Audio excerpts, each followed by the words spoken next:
Napapansin ko lang. Ewan ko kung kayo din.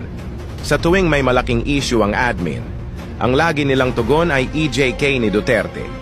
Una, nung PhilHealth Fund. EJK na naman.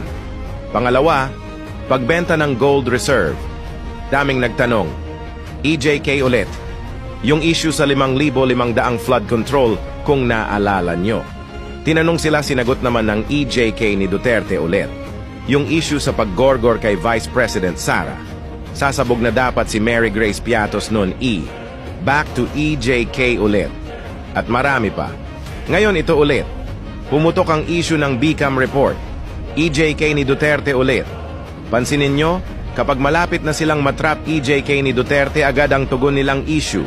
Paikot-ikot lang yung tactics nila. Yung airtime ng mainstream media. Mas mahaba pa yung EJK ni Duterte kaysa itong importanteng mga issue. Ang kulit nyo talaga, no? Wala nga kaming pakidyan sa drug war na yan. Dahil una pa lang, yan na ang gusto namin. Kaya nga nanalo si Duterte dahil sa platapormang yan. Tapos, hahainan nyo kami ng EJK issue. Umay sa inyo. Try nyo naman magsampa ng kaso ng corruption kay Duterte.